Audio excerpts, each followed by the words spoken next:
Carroll, bringing it forward. Thompson's making the run. Carroll hangs on to it though. Still Davy Carroll. Could go all the way here. Oh, what a goal!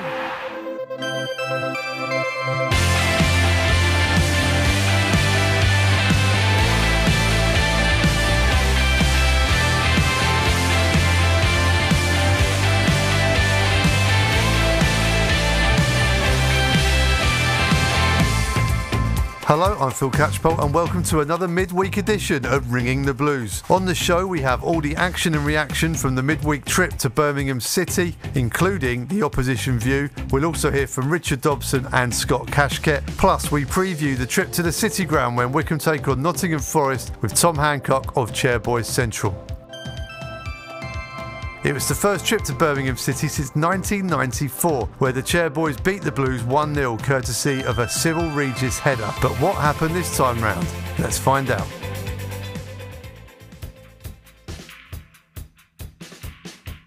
What they're going to get on Wednesday at Birmingham is a more confident Wycombe now. You know, it's that millstone of the first win has gone. It's not hanging around our neck anymore, and hopefully, you know, we'll grow as a group again. It's not a question of patting ourselves on the back and job done. Mindset firmly on Wednesday now. Let's go and do it again. Bella right-footed in swinger. It's a good delivery, and Roberts is up and heads home, and Birmingham have the lead. Mark Roberts with a stooping header from the corner. Allsop didn't come, and it was headed in from, well, a matter of 3 yards really, and Birmingham have the lead. Grimmer, corner of the penalty area to Onyedinma now. Onyedinma's got past one, goes for goal. Kashket! Kashket has got a deflection off Onyedinma's shot and then skews it into the goal for his third of the season. The goalkeeper Etheridge is livid with the assistant referee thinking it was offside, but the goal stands. It's Birmingham 1, Wycombe 1. Kashket with it. Back to Horgan. Horgan thinks an up and under cross to the back post. Keeper comes and gets a glove on it. Knight back into the box off the line by San Jose. Still there. Fred's up and scores! Fred Onyedinma has got a late goal for Wycombe Wanderers. It was scruffy defending from Birmingham, but Wycombe kept persisting. And Fred Onyedinma got enough on it. And Wycombe have the lead in stoppage time here at St Andrews. Birmingham 1, Wycombe 2. 2 games in the dugout for you, 2 wins. That's not bad, is it? No, I'd take that. Yeah, before I was asked, I'd have taken that. Absolutely. You know, absolutely delighted. But it's not about me. It's about the team and the squad, and you know all the work that's been put in prior to this. And I'm just sort of holding the fort for the time being until we get Gaz back. As a club, those performances have been coming. You know, the performances have been get better. The results have been coming, and here we are, 7 days. A point against Watford, 3 against Sheffield Wednesday, 3 against Birmingham. Wycombe are really making a go of this. Yeah, it's not been a bad week at all, has it? Yeah, look, I just said, you know, we want to stay in this division. You know, we're not here to make up the numbers, and I don't want anybody to think that the Wycombe Wanderers are whipping boys by any stretch of the imagination. You know, we're starting to prove that we should be playing at this level. We've been highly competitive now for the last 5 or 6 games maybe, and I'm fortunate not to have more points on the board. But you know, we want to climb this league. We really want to make a fist of it, and I think we're certainly heading in the right direction. We've learned very quickly, and it's good to see the progress that we've made in such a short space of time. News broke before kick-off of Sheffield Wednesday's appeal, with the points being halved, their deduction to 6 points, but Wycombe bottom of the table. Did that play any part in your pre-match talk? Not at all, because I wasn't actually aware. I've only just found out. Does it make a difference? Not really. We need to focus on ourselves, not what other clubs do. You know, a touch of fortune for them, no doubt, but we just got to carry on the way that we're going and focus on what we bring to the party week in, week out. A goal down at half-time, and then Wycombe got back into the game, played well at 1-1, but then the double substitution, Fred Onyedinma and Anis Mehmeti, really gave Wycombe more options going forward. Yeah, I just felt we needed a little bit more quality in that final third. You know, we got the ball up there and lacked a little bit of quality earlier in the game, and I felt those two would get their foot on the ball and give us a little bit more of a springboard up there, which they did. They did very well. Anis is going to be a really, really good player. I like him a lot, and Fred has undoubted quality that we know, so he's had to be a little bit patient coming off the bench the last couple of times, but I think he's a wonderful player, and you know, the quality that he brings us in that final third is so important to us. Great quality options to have on the bench. It's a good time to be a Wycombe Wanderers fan with all these great players around. It is, yeah. The progress of the club is great. You know, I said in an interview before the game that this is all about developing the club. You know, you're in a position where you're moving up to a more difficult level. It obviously stresses the club to do it, but actually it's a great opportunity for rapid development, and in being stressed, it's a sink or swim situation. You've got to learn to swim very quickly or you sink. So for us, learning to swim is all important, and I think we're seeing rapid development in individuals, we're seeing rapid development in the club, and it's exactly what the Couigs wanted to see when they bought into the club. You said on Saturday Gareth Ainsworth was the first person you spoke to after the full-time whistle. Was it the same today? My family first, actually, yeah, because it's late and the kids are going to go to bed, so I wanted them to I normally show them the stadiums that we're at so they get a feel of what we're doing, and I got to see 2 beaming kids and a beaming wife, which was lovely, and then Gaz was the second one tonight, so he fell just behind my family, but not far behind. And might he be back for Saturday? I hope so, yeah. We'll see how he's feeling. Obviously had the op, he's recovering now, still walking a little gingerly as you'd expect, but he has ideals on being there in some capacity Saturday. Whether or not that's on the touchline or up in the stand, I'm not sure, but we've obviously got to do what's best for him and his health and his back. These results of this last 7 days, has that lifted the pressure on Wycombe a bit and maybe allow them to enjoy these games in the Championship? City Ground on Saturday, I mean, that's a wonderful stadium. It is, yeah. Every ground is a fantastic place, and it's just a shame that our fans aren't here to share these journeys with us. We're talking about former European Cup winners on Saturday, but in actual fact that's all history now, and it's Wycombe Wanderers going toe to toe, and a Wycombe Wanderers side with plenty of belief at the moment. A win takes you out of the relegation zone, possibly. Yeah. I said to the boys in the dressing room tonight, when I sort of took over from Gaz for these games, the thing in the back of my mind was get above that line before Gaz gets back. Let's get above and give him a platform to work from there. We've still got some work to do to get there, but we'll attack the game on Saturday with everything we've got, and we may need to have a look at who's fit and who needs to change, but we've got a couple of days to do that, and we'll worry about that tomorrow. We'll enjoy tonight first. 90 minutes for 38-year-old Wycombe. He keeps going, doesn't he? He does, yeah. I thought we might have to get the defib out in the dressing room afterwards, but I said to him, he walked down the tunnel with me, and he said that hurts. And I said to him, do you know what, B? This feeling that you get tonight after a win away from home in the Championship, when it's gone, it's gone. I lost that opportunity very early because of injury. The fact that he's still doing it at 38 years of age, I'd swap with him in a second, no matter how much he's hurting tonight. And it's so important as he's coming to the twilight of his career that he continues to enjoy this, however much it hurts him at the end of it. I've enjoyed the last week a bit more, as now we've got points on the table, but my thing is just work hard and keep working, and hopefully something will fall. And as my goals have went in, that's all been by just keep getting in there. They haven't been the prettiest, but they all count. The big man, Akinfenwa, was back. You had a great combination with him in League Two. Here you are on the Championship stage, linking up together now. That must feel good. Yeah, so the sort of player is, I don't think it's going to matter what league he plays in. No defender's going to want to fight with him. If the ball's right, he'll win it. So my thing is just get my run right, the timing, the touch, and I will get goals off him. 3 goals already for you. You've always been a confident striker, and you often set yourself a target. What's your target this season? 15 plus, that's what I want. And down the time I can't get that. So I started off 3 in the first 10, and I feel like I could have had more. And every game I'm going to, feeling like I'm going to score. So I would like more, but my target is to get 15. It's been a tough couple of years with injury and then the suspension for betting offences from Leyton Orient. It must feel good to be back on the pitch and scoring goals at the Championship. Yeah, very good. Obviously frustrating last year as the betting was from started when I was 18, and they went a long time back, and obviously I've made it clear where my head was. I didn't know the rules, but I've paid the punishment for that. That's done, it's in the past now, it's never going to happen again, and just had to deal with it. It wasn't easy as I wasn't allowed nowhere near the squad. The only thing I was allowed was to watch the team from the stand of a normal fan.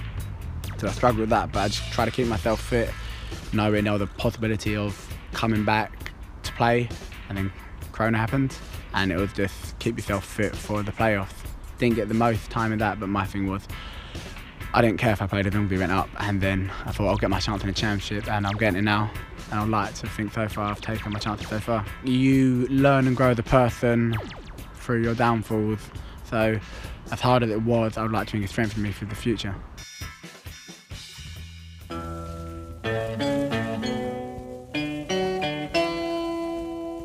So, understandably, the Blues fans were a little bit annoyed about losing at home to Wycombe Wanderers. Here's the opposition view. Old Tank.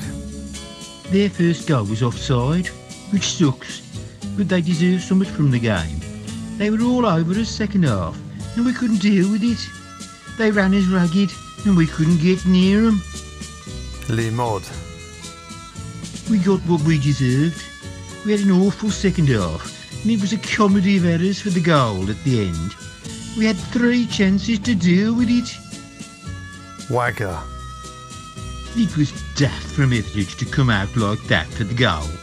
We were all over the place at the back. Wycombe are absolutely dreadful, to be honest, but they wanted it more than us though. Eddie Blue Nose. The usual capitulation against a crap team. Same old Blues. Roger Hind.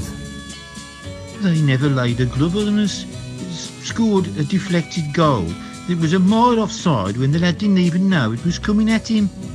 It was a terrible bit of misfortune to concede that. Derby Blue. We were outmanaged tonight, I'm afraid. Their subs impacted the game. Our subs sent us further into reverse. Game management was poor all round in the second half, from those on the pitch and those on the sidelines. We must do better. Blue. That was cowardly management from Karanka. We were playing Wycombe Wanderers, and he's gone out to defend a 1-0 lead for 45 minutes. Like a boxer who knows his opponent isn't counter-punching, they could come forward without fear of getting hurt. We allowed Wycombe to grow into the game and eventually get 2 goals by offering nothing ourselves in attack. Blue Orf. It was poor from Karanka tonight. He really needed to change the formation and bring subs on much earlier than he did. I can handle getting beaten by Wycombe. They deserve it. But to offer absolutely nothing in attack in the second half and getting outfought by them is inexcusable. Rags. Anyone who saw Wycombe against Watford should have known they just keep trying and trying and trying. And I think that's why people have taken them to their hearts.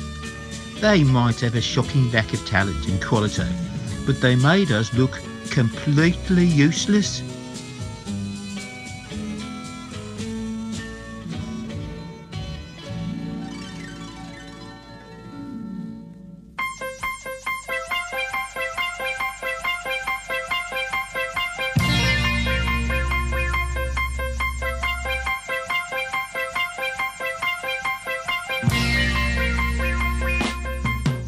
Right, on the line now, it's Wycombe's numbers man, Tom Hancock from Chairboys Central. Here's a number for you, 2. 2 times European Cup winners, Nottingham Forest. It's all history, of course, but Wycombe Wanderers travelling to the City Ground. Tom, this is, on paper, a daunting prospect, but actually, after the last 3 games, I'm quite looking forward to it. Yeah, me too.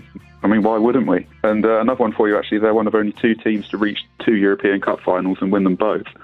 So that kind of adds to the occasion. But yeah, it's a bottom of the table clash, which seems weird probably. But yeah, another one I think fans would have flocked to in their thousands in better times. Yeah, indeed. Well, that becomes more and more sort of stark every week now, just not having fans there. It would have been great to have fans at Birmingham in the last minutes. That would have been amazing. But you're alluding to the fact that Forest are at the bottom of the table. Lamucci's gone. He's been fired. Chris Hughton has come in now. He's had a few games under his belt. What are the changes that Hughton has made to Forest? Well, I think under Lamucci, their general way of playing was really to kind of sit back and wait for mistakes to pounce on. I mean, last season they were actually one of the least creative teams in the league, despite almost making the playoffs and, you know, missing out in dramatic style after an almighty collapse. I mean, since Hughton's come, he's obviously still, you know, kind of trying to instill his methods and get them playing his way. It's probably too early to really pinpoint the impact he's made, but they have been taking their chances better since he's come in. Still tight games. Won the first game 1-0 at Blackburn. had a few draws, 2-1 win over Coventry on Wednesday, and they lost at Middlesbrough before that. But yeah, I mean, he's a manager who's obviously taken Brighton up from this division before, quite a shrewd appointment. Although one of the things as a Forest manager is, do you actually get time?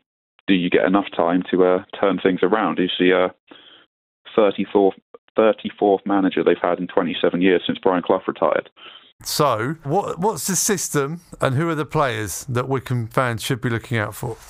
Yes, I mean, it looks, again, things are quite fluid, but it looks like a 4-2-3-1, probably. But the three attacking players push up quite high in support of the lone striker, of Lyle Taylor against Coventry on Wednesday, who scored the winner from the spot in the 97th minute. We know quite a bit about him from his Wimbledon and Charlton days. But the ones to watch, I suppose, you've got Anthony Knockaert, who's coming on loan from Fulham. And of the 19 players Forest signed in the window, he's the only one that's a Houston signing. But he, he's a top player for this level and had his best years probably under Houston at Brighton. Joe Lolly, who 9 goals and 8 assists last season, is a dead ball specialist. Really a winger, but looks like he was playing more of a central role against Coventry. And then you probably also have to pick out Brice Samba, who's one of the best keepers in the league and was the keeper in the PFA Team of the Year last season. Been one of the busier keepers so far. But, hopefully not one of those days where we're despairing at how we're going to get past him like we were Ben Foster and even Joe Wildsmith for Sheffield Wednesday at times. Wycombe have named the same team now 3 matches in a row and with good effect. I'm guessing they'll go again the same if there's no other injuries to take into consideration. Do you think Wycombe will attack Forest as they have done Watford, Sheffield Wednesday and Birmingham? Yeah, I mean, I'd be surprised if Bayo starts a 4th game in, 11 days? I mean, he did find a second win from somewhere on Wednesday night, but we'll see about that. But even if it's Uche Ikpeazu, Forest are probably about average in terms of... when you're looking at the aerial numbers for the league, obviously styles and things come into that. But they did only win as many as a team as Bayo won himself against Birmingham. That was against Coventry, which could be quite an interesting matchup if he does start. I mean, he's going to cause problems for anyone. But we'll see what state everyone's in. But even if he's not there, you've got David Wheeler, you've got Uche Ikpeazu, and I think Scott Kashket's played well off Wheeler and off Bayo.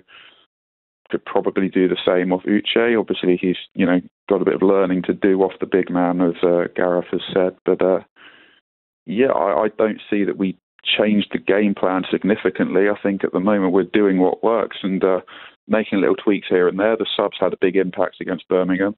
We'll change things if we need to. But I think it'll be the same team as far as possible. Although the levels of energy, the amount of running these guys are doing. Wouldn't be surprised to see a couple of changes just to stop them absolutely killing themselves, but we'll see. Well, we've got the international break coming up after this, so perhaps for some of them there'll be a chance to recharge their batteries. Yeah, actually, of course, Uche and Daryl Horgan will be going off to represent their countries, so we'll see what happens there. OK, Tom, well, I'm feeling quite confident. How about you? What do you reckon the score's going to be? It'd be nice to keep another clean sheet, but... let's go for a sneaky 1-0. Well, that would be a dream result, and that would mean leapfrogging Nottingham Forest in the table as well, which, even as a sentence as a Wycombe fan who's 42 years old, sounds quite a weird thing to say, but I like it. Me too, yeah. I think we're already above Derby. We're already above Wayne Rooney in the league, so let's go above the twice European champions. Right, that's your lot for this episode. Many thanks to Richard Dobson, Scott Kashket and Tom Hancock. Tune in to BBC Three Counties on Saturday on the 98 FM frequency and on iFollow for full commentary of Wycombe's trip to Nottingham Forest with me and Alan Parry. Come on, you Blues.